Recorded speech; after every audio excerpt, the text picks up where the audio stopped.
네, 마지막 마가, 마태, 누가 우리가 다뤘던 여기는 아까 다뤘던 그 뒤편이에요.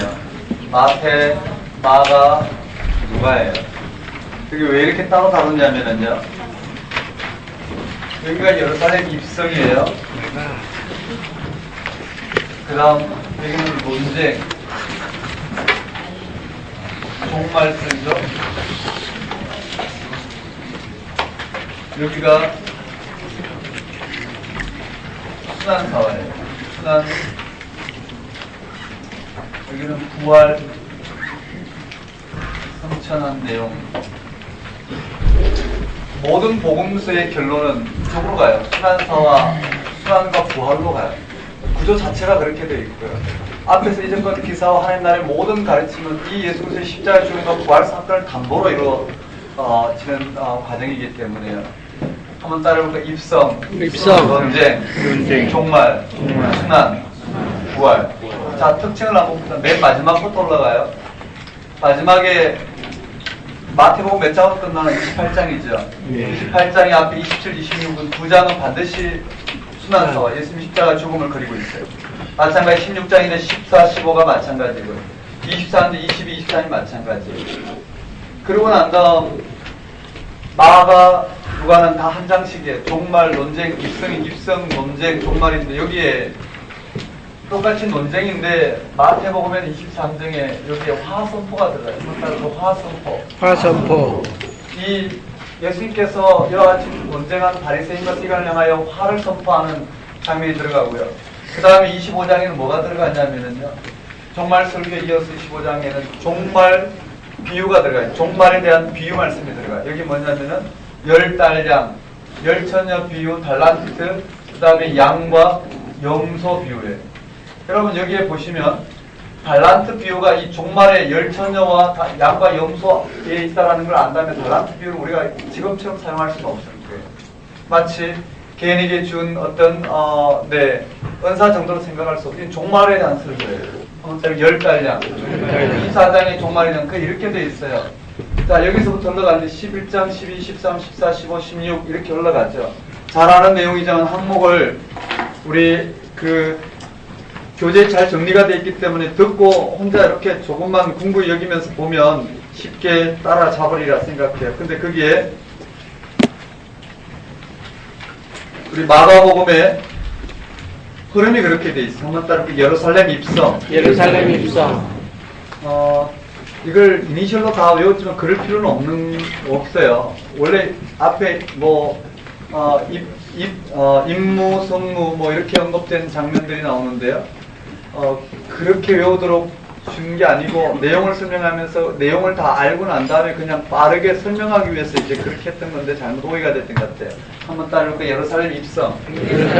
여기에 첫 번째 예루살렘 입성이에요. 예루살렘 입성하고 그리고 난 다음 무슨 사건이 있느냐면 예루살렘 입성에서 성전 핵심은 뭐냐면은요. 성전 시대의 종말을 언급하는 거예요. 더 이상 성전 효력 정지예요. 그러니까 예루살렘 입성에서 더 이상 여기에 성전 정화라고 우리는 용어가 붙어져 있지만은요. 성전이 어떻게 이와 같이 왜 앞에 우리가 이제 마가복음 메시지를 좀 보면 앞에 이 종교 지도자들이 예수 그리스도께서 이 땅 가운데 예수님이 바로 그리스도신데도 예수가 그리스도신데도 불구하고 그들은 받아들이지 않고 예수를 어떻게 죽일까 했어요. 제자들 또한 예수 그리스도를 통해 드러내고자 십자가 죽음과 부활 사건을 여전히 어떻게 받아들이지 못하고 부인하고 있어요. 그 가운데 예루살렘에 올라왔을 때 이 성전 정화 사건은 요한복음에서 좀 자세히 다뤄지겠지만은요.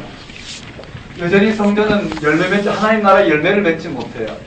그래서 여기 앞뒤 위에 뭐가 있느냐면 무화과 나무 저주가 나와요. 한번 따르니까 무화과 나무 저주가 나오고 무화과 나무 저주에 대한 결과가 성전 정화 이후에 여기에 결과가 나와요. 무화과 나무 저주에 대한 결과가 나와서 제자들이 예수님께 엿주는 장면, 즉 말라버린 무화과 나무가 이렇게 마가의 글쓰기 방법이 이렇게 돼 있어요. 이렇게 샌드위치 구조라고 그랬죠.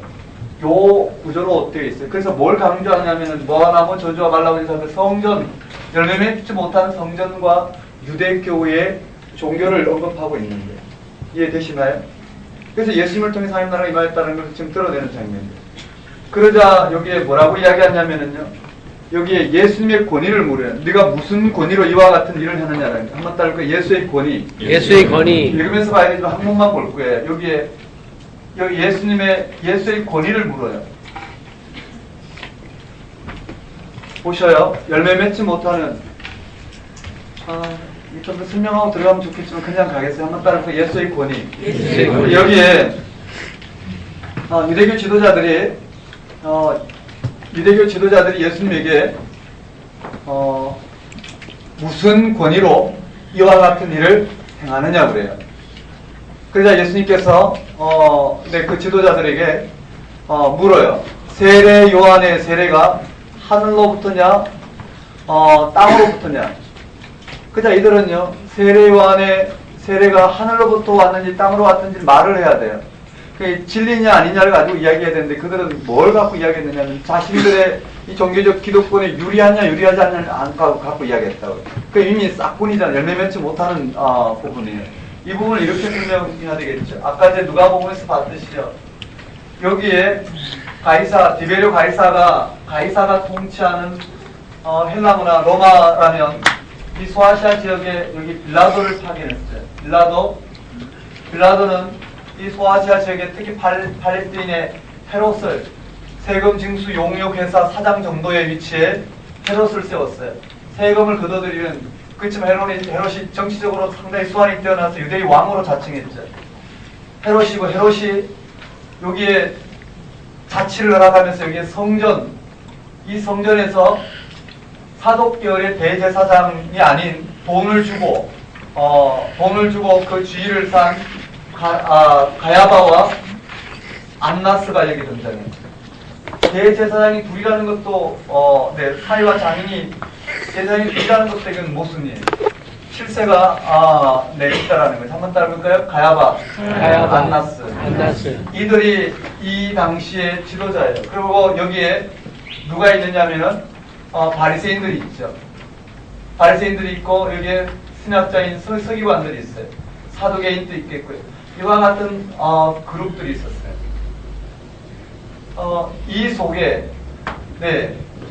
이 성전에서 섬기는 이들과 이와 같은 성전 제도, 그러니까 이 가야바에게 세금을 바치는 조건으로, 헤롯을 통해서 빌라도에 세금을 바치는 조건으로 이와 같이 자치를 허락하고, 이 성전에서 이들은 어떻게든 가야바의 이 정치 속에서 어떻게든 성전 제도를 유지시키고자 했던 이 지도자들이에요. 이스라엘의 지도자여 목자들이란 말이죠. 이 속에 예수님이 오셔서 이 성전의 무효를 선언해요.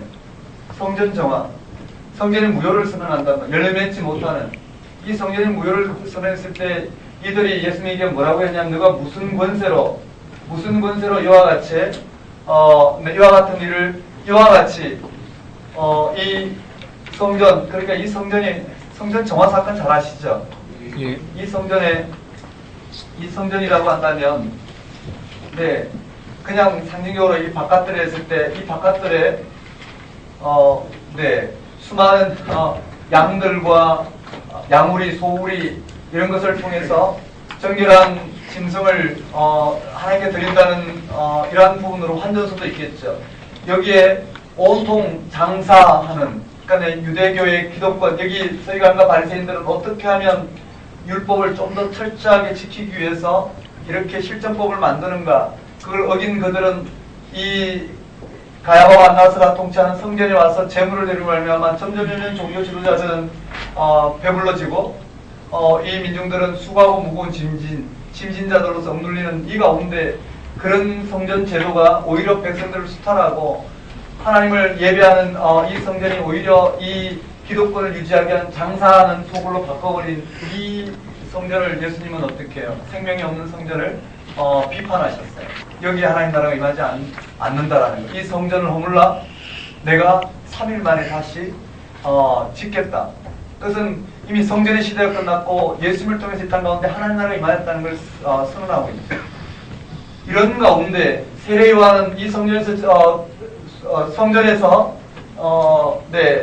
섬겨야 될 제사장인데 이 성전에서 있지 않고 일찌감치 빈들에 있었어요. 빈들이란 성전이 아닌 하나님 말씀이 진동하도록 말씀 앞에 하나님 나라가 무엇인지를 그 율법을 연구하며 머물렀던 하나님의 예언을 기다리고 있었던 공동체, 여기에 세례 요한에게 임해서 이 빈들에서 세례 요한은 진동했다는. 빈들은 그냥 빈들이 아니라 실제로 유대에서 이 기존 이와 같은 왜곡된 정치 질서를 버리고 새로운 하나님 나라를 기대했던 이들이에요.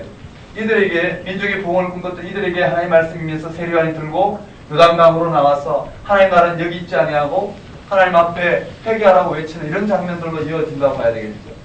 자, 이런 부분에서 예수님께서 이 성전에 무효를 선언하자, 열매 맺지 못하는 성전에 무효를 선언하자 이들이 와서 예수님 무슨 권리로 이와 같이 하냐고 그랬어요. 거기에 이들이 속내를 드러내기 위해서 세례 요한의 세례가 무슨 권리로, 즉 땅으로부터냐 하늘로부터냐 묻자 그들은 하늘로부터라고 하면 왜 이를 믿지 않느냐 그럴 거고, 땅으로부터라고 하면 무리들이 세례 요한에서 세례를 받은 그들이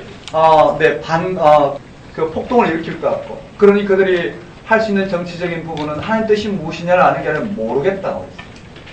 그래서 예수님은 모르겠다는 그들에게 예수님도 나도 말하지 않겠다고 했어요.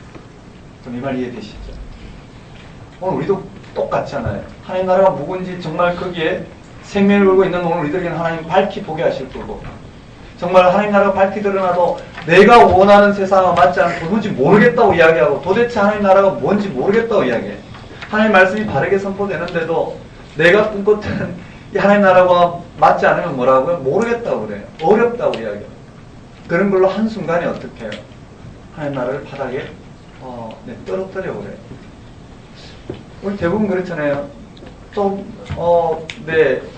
하나님 나라의 말씀의 깊이가 드러나면 드러날수록 도대체 모르겠다고 이야기해요. 그것은 우리가 심각하게 생각하면 몰라서 모르는 게 아니라 내가 그것을 받아들이기가 힘들다는 말하고 같을 거예요. 그 예수님도 그럼 모르겠다고 그러는 거예요. 그쵸? 나도 그럼 말하지 않겠다. 그리고는요, 이 예수님의 권위 앞에 이들이 이제 뭘 하냐면은 12장에 보면 논쟁이 일어나요. 그 마가복음에 한번 따라볼까요? 중세금밀손. 가버나움 논쟁이고, 여기는 이제 예루살렘 논쟁. 예루살렘에서 벌어지는 마지막 유대교와 이 예수님을 통해서 임한 하나님 나라와의 논쟁이 일어나요. 거기에 포도원 농부의 아들 비유가 들어가요. 한번 따라볼까요? 포도원 농부의 아들. 포도원 농부의 아들. 권위 문제의 첫 번째, 포도원 농부의 아들 비유가 들어가요. 포도원 농부의 아들 비유라는 말이 맞는 말인지 모르겠지만 아무튼 뭐냐면요, 포도원 주인이, 맞죠? 포도원을 누구에게 맡겼느냐면은 농부들에게 맡겼어요. 그렇게 나와 있죠? 본문에요. 마가복음 한번 볼까요?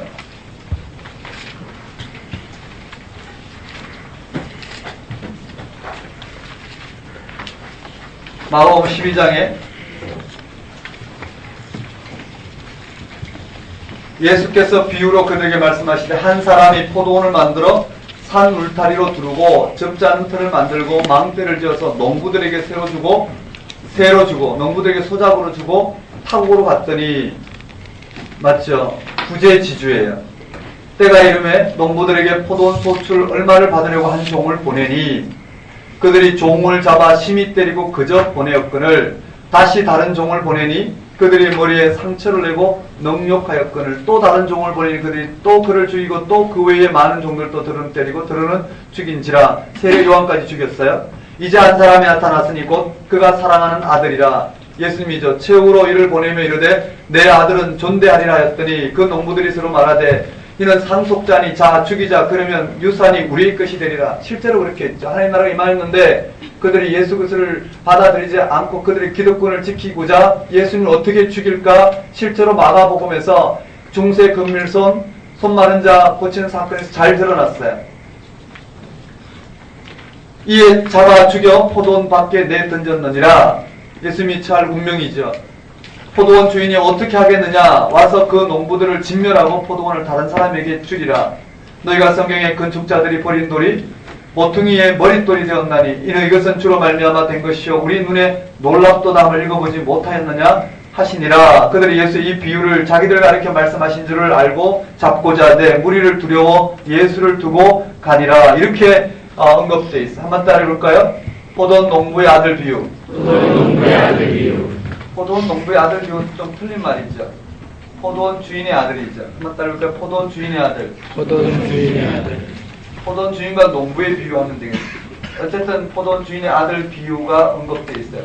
무슨 권위로 이와 같이 하느냐에 말하지 않겠다 하고 이들이 지금 예수님 앞에 무슨 권위로 이와 같이 하느냐, 세례 요한의 세례가 어디로부터 왔느냐 했을 때 모른다고 이야기한 그들이 지금 어떤 상태인지를 설명하고 있는데, 모른다고 이야기한 그들이, 즉 세례 요한을 보냈지만 그들은 어떻게 해요? 죽여버렸어요. 그리고 다시 이 포도원 주인의 아들이 왔지만 여전히 어떻게 해요?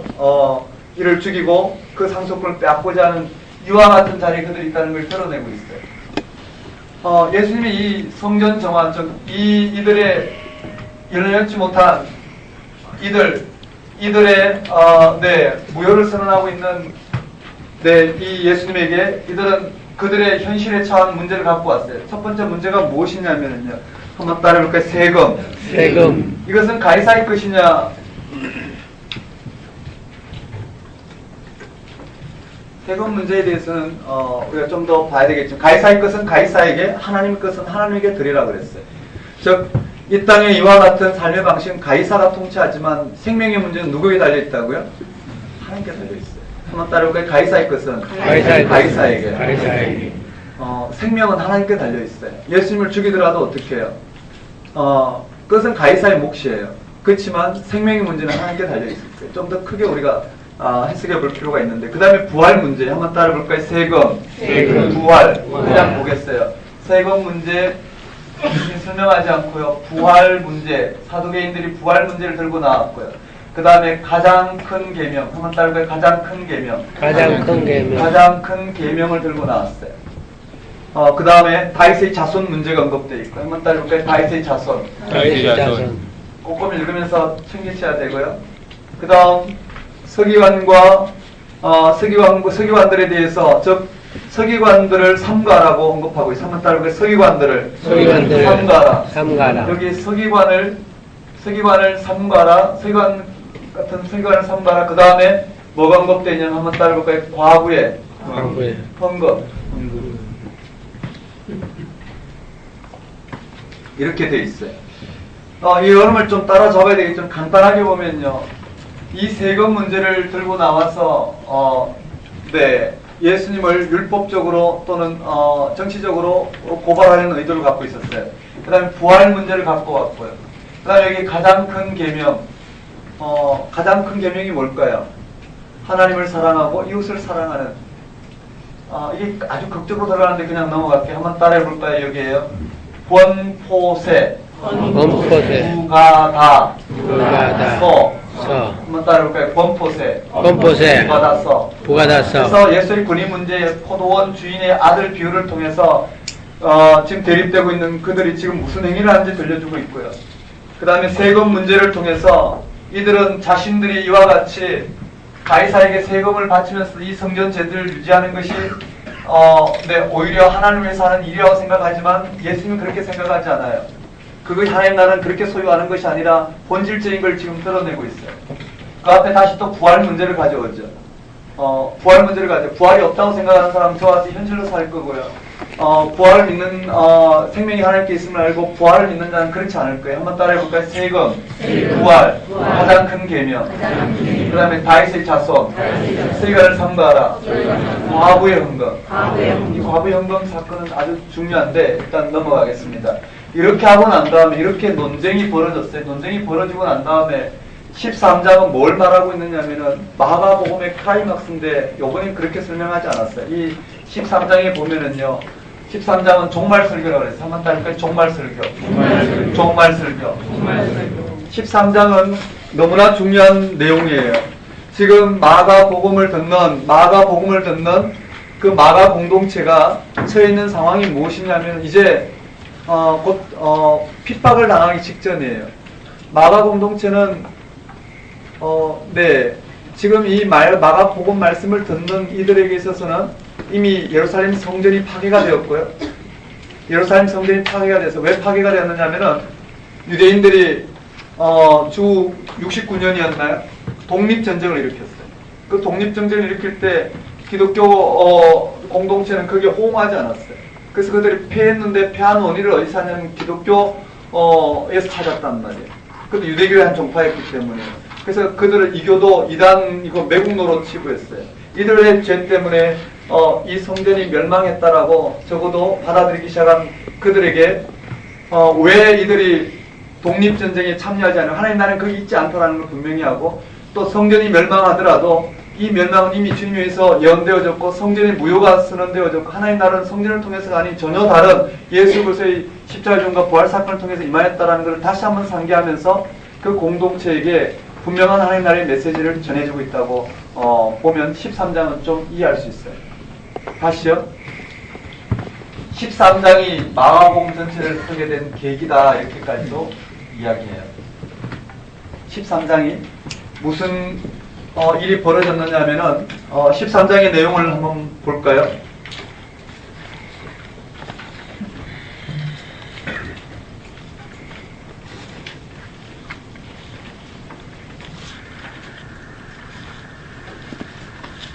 우리 교재에 나와 있죠.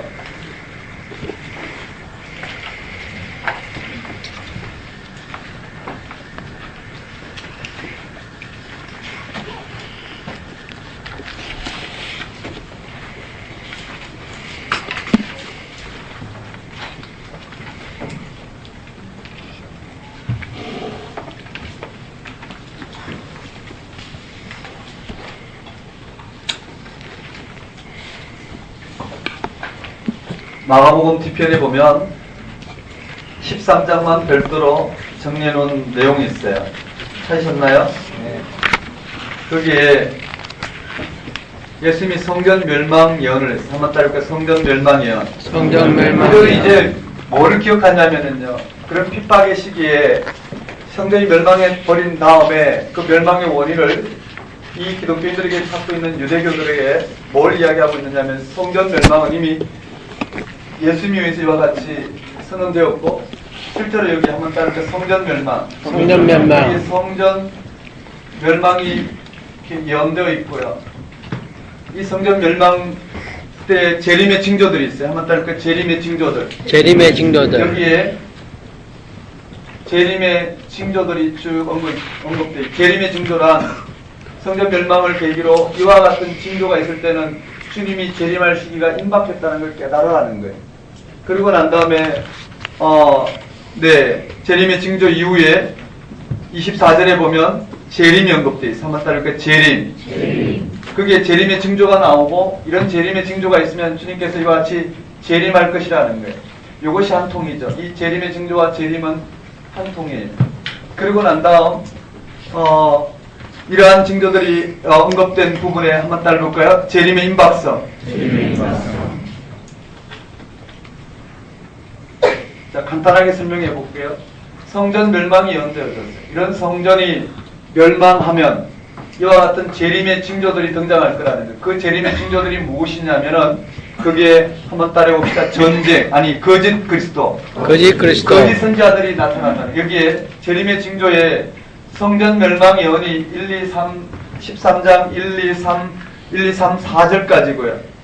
그리고는 5절부터 23절까지는 재림의 징조들이 언급되는데 그 흐름을 잡아보면 거짓 선지자들이 한번 따르면 거짓 선지자들. 적그리스도 거짓 선지자가 나타날 것이고 그들의 위협하는 가운데 거짓 선지자들이 나타날 것이고 그 다음에 전쟁이 드러날 거라는 거예요. 한번 따르면 전쟁. 이런 부분이 있고 그 다음 배교. 다시 또 전쟁. 그 다음 거짓 선지자 이런 흐름으로 연결돼요. 그러니까 가운데 배교라는 거예요. 이와 같이 배교가 일어난다라는 이런 부분들 언급되어 있고요. 이런 징조가 있으면 반드시 주님께서 재림할 것이라는 거예요. 그런데 아직도 재림하지 않은 이유가 어디 있느냐라는 거예요. 아직도 재림하지 않은 이유. 즉 거짓 선지자가 나타났고 전쟁이 이와 같이 일어나고 그 다음에 배교가 일어나는 이런 가운데 이런 것이 일어나거든 바로 재림이 임박되었다는 걸 알라는 거예요. 다시 말씀드리면 예수님은 이 세대가 가기 전에 예수님께서 재림하신다고 했어요. 그런데 여기서 우리가 깨달아야 될 것은 예수님께서 성천하신 다음에 이와 같은 모든 재림의 징조가 이미 일어났고 이미 이 땅 가운데 언제든지 예수님의 이런 재림이 가능한 종말의 때를 살고 있는 거예요. 오늘 우리는 이 땅에 언제든지 주님 오셔도 되는 완벽한 종말의 때, 예언된 대로 종말의 때를 살아가요. 그런데 왜 예수님의 재림이 지연되었느냐라는 게 문제예요. 왜 지연되었느냐? 초대교회가 찾은 해답은 여기에 두 가지가 나와요. 첫 번째는요, 10절이에요. 복음이 먼저 만국에 전파되어야 될 것이다. 복음 전파 때문에, 아직 복음이 전파되지 않았기 때문에 이런 재림의 징조에도 불구하고 예수님께서 오지 않았다. 그 다음에 또 하나는 뭐냐면은요, 그게 몇 절인가요?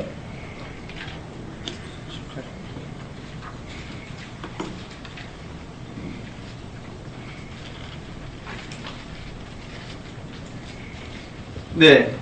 그 다음에 하나는 10절에 하나이고요. 그 12절에 13절에 한번 따라볼까요? 나중까지 견디는 자는 구원을 얻으리라. 복음 전파와 초대교회는 이 나중까지 한번 따라볼까요? 나중까지 견디는 자는 구원을 얻으리라. 이것이 초대교회가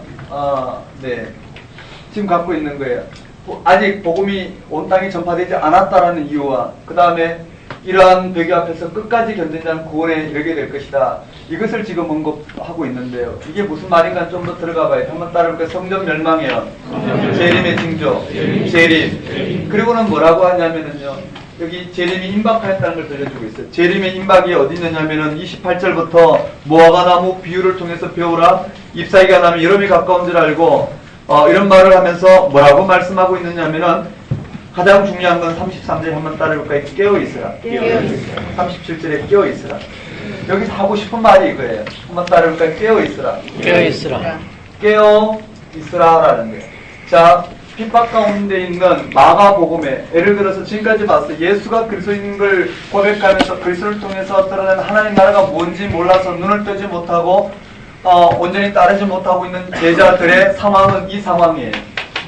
예루살렘 성전이 멸망했고 이와 같은 거짓 선지자들이 나타났고 전쟁이 있고 배교하고 있는 이 가운데에 주님이 언제든지 재림하실 수 있는데 맞죠? 언제든지 재림하실 수 있는데 재림하지 못하는 이유는 복음 전파가 걸려있고 끝까지 견딘 자는 구원에 이르는데 이러한 재림이 임박한 상황 가운데 해야 될 것은 깨어있는 거예요. 깨어있는다는 게 뭐냐면 아까 말씀드린 것처럼 예수 그리스도가 누구이신지 예수 그리스도를 통해서 임한 하나님 나라가 무엇과 같은지를 이미 임한 하나님 나라를 들여다보는 사람은 어떠한 환란에도 불구하고 배교하지 아니하고 하나님이 다시 오실 것을 소망하며 그 하나님 나라를 온전히 기다리는 깨어있는 자가 될 것이라는 거예요. 누가 깨어있을까요? 여기 보면은 열처녀 비유가 있어요. 누가 깨어있을까요? 깨어있는 자란 바로 오늘 이 땅 가운데 임한 하나님 나라가 무엇과 같은지를 온전히 들여다보고 어떠한 거짓 선지자나 이 전쟁과 핍박에도 불구하고 하나님 나라를 온전히 바라보고 있는 자가 껴있는 자라는 거예요. 이해되시나요? 다른 말로 볼까요? 만일에 오늘 우리가 이와 같은 잠정적인 삶의 방식이 구원이라서 이것이 이루어져야지 오늘 예수를 믿는 오늘 우리들에게 이런 것이 이루어져야 된다고 생각하고 이런 삶을 살아가는 오늘 우리들에게 진짜 하나님 나라의 생명 가운데만 하나님 나라가 임하였을 때 우리가 그걸 쳐다보게 될까요? 어떻게 할 수 있을까요? 한번 생각해봐. 이와 같은 방식에서 오늘 우리가 하나님 나라가 예수 그리스도를 통해서 밝히 보지 못하면 진짜 하나님 나라가 임하였을 때 우리가 그 하나님 나라를 알아볼 수 있을까라는 거예요. 초대교회의 고민은 그거였어요. 물론 성경은 두 가지가 다 나와. 예수 그리스도를 고백하면 구원이 이른다는 고백도 나오고 하지만 예수 그리스도를 고백한다 하더라도 깨어있지 않으면 열처녀처럼 5천녀는 기름을 준비하고 깨어있고 5천녀는 기름을 준비하지 못해서 깨어있지 못한 이들은 혼인잔치에 신랑이 왔을 때 기름 사러 가는 날 들어가지 못한 열처녀를 비유하고 달란트 비유하고 양과 염소를 비유하면서 초대교회 분명히 긴장을 드러내고 있다는 거예요. 깨어있는다는 게 뭘까? 앞에서 또 우리가 읽어본 내용을 여기까지 연결시킬 시간적인 여유가 없어서 못했지만은요, 깨어있는다는 것은 앞에서 나온 예수 그리스도를 통해 임한 하나님 나라가 무엇과 같은지를 지금 받아들이고 그 하나님 나라의 현재성 가운데 살아가는 삶. 그때만이 이 땅의 재림의 이런 징조들 앞에서도 배교하지 아니하고 이 시대의 조류에 휩쓸리지 아니하고 하나님 앞에 깨어 있을 수 있다. 이해되시나요? 근데 거기 보면 무슨 내용이 나오냐면요. 여기에 재림의 징조에 이 거짓 선지자와 전쟁과 이런 재림의 징조가 있을 때에 하나님 나라 이 껴있는 오늘 이 땅의 그리스도인들에게 당할 일들이 언급되어 있어요. 이 껴 있어야 될 일들에 당할 일들이 여기 뭐라고 언급되어 있느냐면 한번 볼까요? 우리 5절에 예수께서 이르시되 너희가 미혹을 받지 않도록 주의하라. 미혹 동그라미 해볼까요?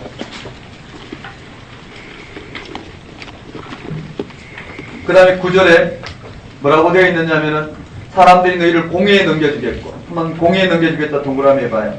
그 다음 해당해서 매질하겠어. 매질 동그라미 해볼까요? 그럼 너희가 관장들과 임금들 앞에 서리니 이는 저희에게 증거가 되게 하려 함이라. 그렇게 언급되어 있어요. 그 다음에 11절에 보면 사람들이 너를 끌어다 넘겨줄 때 넘겨준다고 그랬어요. 그리고 무슨 말을 할까 미리 염려하지만 무엇이든지 그 시에 너에게 주시는 그 말을 해라. 그들 앞에서 우리는 복음을 증거해야 된다고 했어요. 그 다음에 12절에 보면 형제가 형제를, 아비가 자식을 죽는데 내어주며 자식이 부모를 대적하게 죽게 하리라. 뭘까요? 가족들에게 미움을 당한 사람들에게 가족들로부터 배신당한다라는 거예요. 13절에 보면 너희가 내 이름을 인하여 모든 사람에게 미움을 받을 것이나 또 사람들에게까지 미움을 받는다라는 거예요. 그리고 마지막에 끝까지 견디는 자는 구원을 얻겠다라고 되어 있어요. 맞죠? 그리고 33절에 껴있으라, 37절에 껴있으라 이렇게 되어 있어요. 한번 보십시다. 이렇게 줬어요. 여기에 우리가 당할 이와 같은 환란을 여기에 언급되어 있어요. 그런데 여기서 중요한 게 뭐냐면은요, 껴있는다는 게 뭔지를 한번 봅시다. 오늘 우리에게 실제로 말하고 있는 이 부분이 여기에 제자들에게 준 이 모든 권면의 말씀이 실제로 누구에게 이루어졌는, 지금 제자들에게 이런 것이 임할 거라고 했지만 실제로 임한 것은 누구에게 임하였죠? 예수님에게 임하였다면 14장, 15장, 16장에서 뭘 말하고자 하냐면은 실제로 깨어 계신 분이 누구시라고요?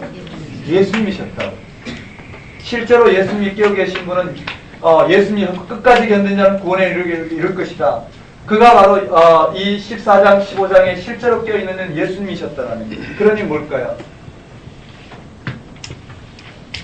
이 내용은 14, 15, 16장의 내용은 제자들이 어떻게 깨어 있는가, 어떻게 깨어 있을 수 있는가에 대한 해답이라고 볼 수 있겠습니다. 무슨 말이냐면요, 9절에 제자들은 공회 앞에 신문을 받을 것이에요. 실제로 누가 신문을 받았죠? 예수님이 받았어요. 14장, 15장에 여기에 다 나와요. 여기 14장, 15장에 예수님의 순환 사화가 나와요. 14장, 15장에 실제로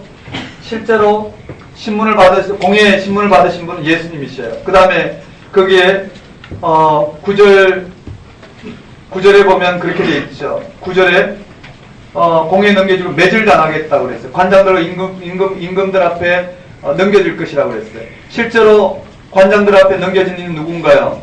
예수님. 빌라도에게 넘겨진 예수님이셔요. 매질은 누가 당하셨나요? 예수님께서 채찍질 당했어요. 제자들은 공회 앞에서 담대히 증거해야 되는데 실제로 담대히 증거하신 분이 누군가요? 예수님. 가족들로 배신당한 분은 누구신가요? 예수님. 사랑하는 모든 사람에게 미움을 받은 분도 예수님. 끝까지 견뎌야 된다는데 끝까지 견디어서 승리하신 분이 누구신가요? 제자들에게 깨어 있어야 된다고 했는데 실제로 깨어 계셨던 분은 누구신가요? 예수님. 이해되시겠어요? 말하고자 하는 건 무슨 말이냐면요, 환란의 때에 예수님처럼 깨어 승리하도록 예수님의 십자가 죽음과 부활 사건을 오늘 우리에게 들려주면서 깨어 있는다는 게 무엇인지를 예수님을 통해서 보여주고 있다는 거예요. 그래서 이렇게 언급되어 있어요. 이건 아무리 드러내도 부족하리라 생각하지만 이 정도로 정리하면 되겠어요. 한번 따르는 순환사화. 14장, 15장의 순환사화, 이게 부활사화예요. 그 내용 그려진 대로 읽어보시면서 살펴보면 되고요. 그 중에 14, 15장에 보면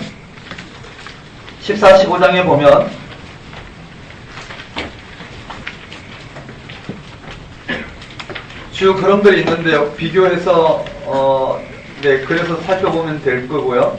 거기에 특별히요, 알몸으로 도망간 청년이 나와요. 한번 따라볼까요? 알몸. 알몸. 거기에 알몸으로 도망간 14장인가요?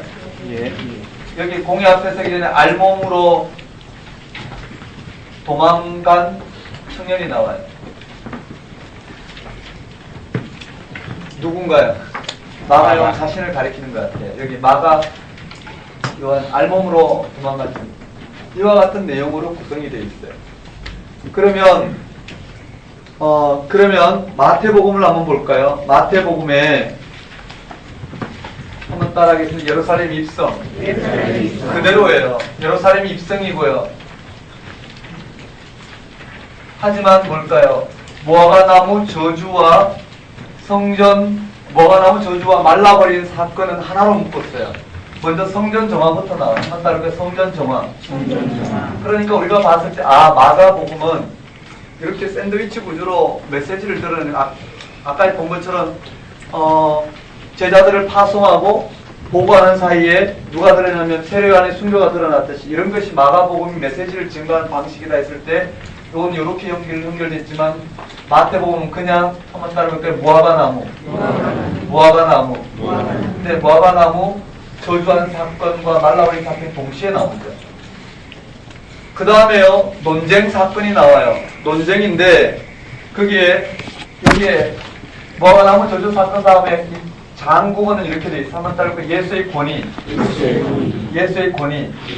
자, 예수의 권위를 먼저, 여기 나오는 예수의 권위가, 여기 예수의 권위가 똑같아요. 권위 문제가 나오지만, 거기에 예수의 권위 문제에 예수님께서 예를 들은 비유를 든 부분이 두 아들 비유를 드셨어요. 한번 따라볼까요? 두 아들. 여기에 권위 문제에, 여기는 누구를 들었나요? 포도원 주인의 아들 비유를 들었죠. 맞나요? 근데 여기 하나를 더 들었단 말이에요. 한번 따라볼까요? 두 아들 비유를 들었어요. 그 다음에 포도원 농부의 비율이 들어가요. 한번 따라볼까요? 포도원 농부 비유가 들어가고요. 맞죠? 그 다음에 혼인잔치 비유가 들어가요. 한번 따라볼까요? 혼인잔치. 이렇게 도추가 읽으시면서 하나씩 정리해보고요. 그 다음에 한번 따라볼까요? 이렇게 봅시다. 한번 따라해서 권포. 네. 여기 마태복음은 권두포지만 그냥 두 아들 비유는 우리가 그냥 인식하고 보면 될 것 같고요. 그 다음에 두 번째 문제는요, 세금 문제가 언급돼요. 첫 번째가 여기 예수의 권위 문제라면 두 번째가 한번 따르는 게 세금. 세 번째는 부활. 그 다음에 네 번째는 가장 큰 계명. 다섯 번째는 다윗의 자손이 관한 질문이에요. 그 다음에 여기에 서기관과 바리새인을 삼가라, 이 내용은 여기에 화선포로 연결돼요. 한번 따르고 화선포. 그렇게 연결해서 보면, 정리해서 보면 간단하게 정리되리라 생각해요. 거기 7가지 화선포가 들어가 자세하게 정리되어 있으니까 보시고요. 그 다음에 이 내용은 똑같아요. 여기에 13장 내용은 여기에 24장 내용과 똑같고, 그 다음에 25장에 이 내용을 다시 받지만 한번 따르고 열천여. 저 껴있으라는 말이 무엇인지를 마태복음은 그 공동체에 다시 한번 들려줘요. 열천여, 달란트, 양과 염소를 통해서 껴있는다라는 게 무슨 말인지.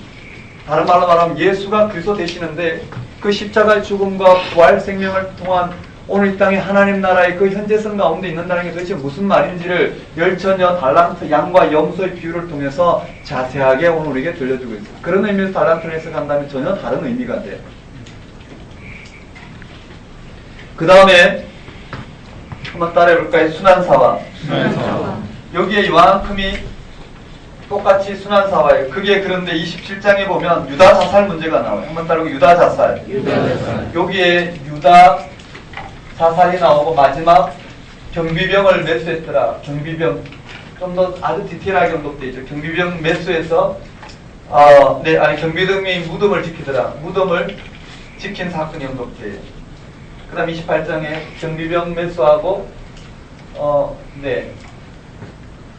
이렇게 된 장면.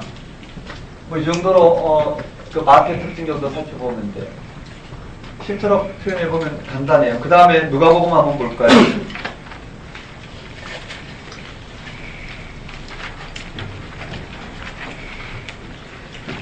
누가복음의 19장에는 예수와 삭개오 나오고 열무나 비유 나오고 그 다음에 예루살렘 입성에 한번 따르고 예루살렘 입성, 예루살렘 입성. 성전 정화. 여기는 바로 예루살렘 입성하고 성전 정화 내용이에요. 네. 누가복음에 무화과나무 저주 사건 없죠? 맞나요?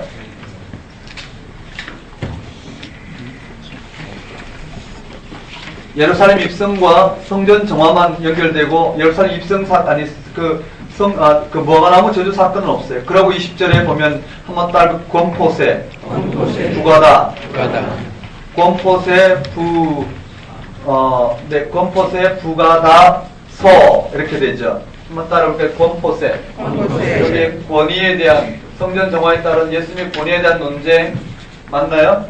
그 다음에 권위에 따른 포도원 농부의 비유, 그 다음에 세금, 그 다음 부활, 권포세 부 가장 큰 계명, 다윗의 자손, 그 다음에 서기관을 삼가라 맞죠? 그 다음에 과부의 헌금이 언급되어 있어요. 그게 한번 따르고 과부의 헌금. 그런데 마태복음엔 과부의 헌금이 없죠. 맞나요? 마태복음 과부의 헌금 없이 다윗의 자손 이후에 바로 화선포 들어가고 종말설교로 가요. 이 과부의 헌금은 어디에만 나온다고요? 마가와 누가에만 나오는 내용이 되는 거예요. 맞죠? 마가와 누가에만 나오는 내용. 그렇게 되어 있고요. 그 다음에 21장의 성전 멸망, 재림의 징조, 재림 임박한 깨어있으라. 이것이 종말설교. 한번 따를까요? 종말설교. 종말설교. 장부분은 명확히 하지 않아도 그냥 그래놓고 인식하면 나중에 한눈에 사진 한 격씩 보고 모르면 시험 들어가기 직전에 확인하고 들어가도 될까요? 한번 따라해볼까요? 종말설교. 그 다음에 한번 따라하겠습니다. 순환, 부활. 네, 이렇게 연결이 되네요. 거기 보시면 그 누가복음에만 나오는 특징들이 있어요. 마지막에 22장에 보면 한번 따르고 누가 크냐? 여기에 요한복음 보면 자세히 나오는데 여기에 누가 크냐는 다툼이 누가복음에서 어디에서 빠졌느냐면 3차 순환 예고 다음에 누가 크냐 논쟁이 나오는데 거기 빠졌어요. 빠지고 여기 언급되어 있어요. 한번 따르고 누가 크냐? 이 누가 크냐 논쟁이 여기 다시 한번 벌어진 장면이 나오고 22장에 언급되어 있죠. 그리고 거기에 헤롯에게 빌라도만이 아니라 헤롯에게 신문받은 사건이 여기 언급돼요. 한번 따라해볼까요? 헤롯에게 신문받은 사건이 누가복음에만 드러나요. 그 다음에 엠마오로 가는 두 제자 한번 따라해볼까요? 엠마오. 이 정도로 보고 교재에 있는 정도. 여기에 이렇게 역상 표시로 까맣게 되어 있는 이 흔적들을 쫓아서 성경을 읽어주면 쉽게 되리 같은 거예요. 다 정리되어 있으니까 이렇게 정리하시라는 방법만 일단 읽어드리는 거예요. 한번 따라해볼까요? 입성, 논쟁, 종말, 순환, 부활. 입성, 논쟁, 종말, 순환, 부활. 다시요. 입성, 논쟁, 종말, 순환, 부활. 입성, 논쟁, 종말, 순환, 부활. 이렇게 언급됐어요. 공부하는 방법에 대해서 하나만 더 강조를 하면은요. 아직도 여러분 성경을 읽고 정리하고 단권화하고 바둑판을 그려서 우리 계획표 나간 것처럼 뱉어내기를 안 하는 사람은 그게 시간 낭비라서 율법사면 율법사의 창세기를 50칸을 그려놓고 각 장 제목을 뱉어내기를 안 하면 여러분 나중에 잘 안 잡혀요. 개념. 근데 뱉어내기를 지금 한 사람들은 저한테 와서 이야기를 해요. 그것이 얼마나 성경 읽으신 분과 뱉어내기 하신 분들은 성경이 잡힌다고 이야기를 해요. 이 말 이해되시나요? 네. 공부를 하다 보면 자기가 원하는 공부 있죠. 잘 되다 안 되면 자기는 잘 된다고 생각하지만 실제로 보면 그렇게 해서 잘 돼 본 적이 별로 없어요. 자신의 기준을 알아요. 그걸 넘어서기 위해서는 잘하는 사람은 조금 더 완성도 있게 공부하기 위해서는 어떤 객관적인 기준이 필요한데 성경을 읽고 이와 같이 정리가 되면 안 보고 공부한 내용들을 뱉었어야 돼. 그걸 한 번에 아니고 누적해서 뱉었어야 돼. 오늘 쓰고 내일 쓰고 모레 쓰고 그러다 좀 쌓이면 오늘 쓰고 네, 다음 주 월요일 쓰고 그 다음 월요일 쓰고 뭐 이런 식으로 하든 어쨌든 자기의 기억력의 한계에 따라서 잊어먹기 전에 기억해보는 것 이런 작업들을 해야 될 거예요. 어떻게 설명해야 될까요? 다음 시간에 좀 더 구체적으로 설명하고 요한복음 오늘 못 들어가네. 이렇게 쉬지 않았는데 그쵸? 근데 원인이요 제게 있다기보다는요 여러분에게 있어요. 그게 공부를 많이 하시는 만큼 진도를 빨리 뽑을 수 있는데 힘이 드는 이유가 여기 있지 않을까 생각해요. 자, 다음 시간에는요 요한복음을 강의하고 오후에 사도행전부터 쭉 한번 달리는 데까지 달려볼 거예요. 되셨나요? 예. 네. 여기까지가 저희 한계입니다. 다시 한번 강조하면 성경을 꼭 읽으면서 정리해 주시고 정리부터 하셔도 좋아요. 근데 읽으면서 그 폭을 깊이해 주시고 깊이에 된 것은 반드시 뱉어내기 반복했어야 돼요. 제가 강의가 지금 좀 속뜻을 드러내기 위해서 반복하지 않는데 단순 반복이 가장 효과적이라고 봐요. 또 보고 또 보고 그러면서 그 내용으로 깊이 들어갈 수 있어요. 한번 그렇게 보셨으면 좋겠어요. 여러분 저를 한번 보십시다. 다음 시간에요. 그 복음서하고 자료 좀 나갈 거고요. 성문서를 오늘 나가야 되는데 제가 목요일날 완성을 해놓고는 인쇄소에 넘겨야 되는데 제가 강의가 10시에 끝나는 바람에 강의 끝났다는 해방감에 그날 세 타임이 있었거든요. 그 총 9시간 강의였는데 그냥 깜빡을 했어요. 그리고 금요일 오전을 보내는 바람에 이걸 어떻게 깜빡할 수 있느냐고 그러시겠지만 깜빡했어요. 그래서 다음 주에 성문서하고 복음서하고 그 다음에 하나 지금 만들어 놓고 여러분들 어느 정도 필요한지를 좀 봐야 되는데요. 제가 파일로도 올려놓을 건데 이런 책자로 우리가 이렇게 책자 이거보다 좀 두껍겠죠? 한 200페이지니까 이거 2배 정도 되겠네요. 100장인데 200쪽짜리인데 보니까 이렇게 푸는 거하고 그 다음에 연도별로 기출문제가 필요해요. 여기서 많이들 사서 푸는데 근데 여러 가지 많은 내용들이 붙어 있어서 연도별 기출문제를 제 기억으로는 97년도부터 신대원 그때는 신대원과 목용과정의 시험이 달랐어요. 그래서 97년도부터 지금까지 겨울에 보는 이와 같은 신대원 시험이 연도별로 묶어져 있고요. 구약 따로 신약 따로 그 다음에 성종이 2002년도부터 올해 2009년도까지 묶어져 있어요. 여기서는 한 3, 4일 동안 앉아서 이렇게 내가 공부가 제대로 되어 있는지 10월에 한번 이렇게 풀 수 있는 우리 시간표에 들어가 있는데 거기 시간표에 따라서 한번 푸셔야 되는데요. 편집은 다 해놨어요. 이런 책자로 그냥 보면서 반복할 수 있도록 거기까지가 이제 윤바이블 자료집이 다 나오는 건데요. 그 다음에 나중에 공부하는데 꼭 필요한 지도원 명칭 이렇게 해서 공부하는 도움으로 나중에 한 권으로 크게 묶어질 텐데 여러분 여기에 연도별 기출문제 필요하신 분 한번 손 들어 보시겠어요? 연도별 기출문제 별로 안 필요하시고 네, 그럼 제가 아주 제한적으로 50부 정도만 해서 여러분 쓰실 수 있도록 그렇게 제작을 하도록 하겠습니다.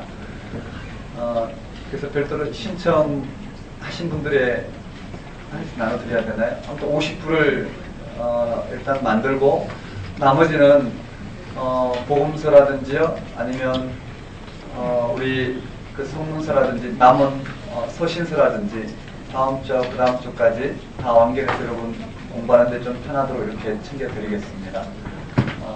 네. 그 연도별 기출 문제가 이렇게 다루기가 그렇게 좀 편하게 돼 있지 않아요. 그래서 좀 편하게 이렇게 들고 문제를 풀 수 있고 확인할 수 있고 그럴 수 있으면 좋겠는데 아마 다운받아도 되실 거예요. 제가 그 우리 카페에다가 묶어진 책자 형식으로 연도별을 이렇게 프린트하면 책자 형식으로 되도록 올려놓겠습니다. 다운받으실 분 받으셔서 하시고 재본하셔서 할 분 하시고 그런데 다운받아서 하는 흔들값보다 재본값이 더 싸서 제가 한번 묶어 먹는데 그렇게 됐어요. 되셨나요? 복음서 다 정리해 주시고 다음 주 요한복음 들어가고 나머지 우리 사도행전부터 서신서 한 만큼 진도 나가도록 하겠습니다. 이렇게 10월 둘째 주, 셋째 주까지는 전체 진도가 2학기 진도를 한번 보게 되겠네요. 다음 주까지는 연장 강의고 그 다음부터는 연장 강의가 없어요. 그렇게 됐으면 좋겠습니다. 기도하겠습니다. 하나님 아버지, 오늘도 이모저모로 말씀 앞에 서서 하나님 무슨 말씀하신지 듣고자 하는 심령들에게 하나님 말씀을 밝히 깨닫는 은혜를 허락하여 주옵시고 언제나 하나님의 은혜 가운데 저들에게 맡겨주신 일들을 감당할 수 있도록 주께서 인도하여 주옵소서. 전 여러 가지 답답하고 또 하나님 말씀 앞에서 외워야 되는 부담감, 또 시험에 대한 부담감, 또는 다양한 이런 부담감 가지고 서사오나 주님께서 은혜로 그 모든 것을 이기게 하옵시고 다만 하나님의 말씀에 명령에 붙들려 은혜로 가는 감당하는 사명이 될 수 있도록 주께서 붙들어 주옵소서. 주님, 윤바이트 스터디를 통해서 이 땅 가운데 하나님 나라가 무엇인지 말씀을 통해서 밝히 드러내는 귀한 통로가 되게 하옵시고 부족한 종을 통해서도 강력한 하나님의 성령의 역사하심이 드러날 수 있도록 오직 주께서 주장하여 주옵소서.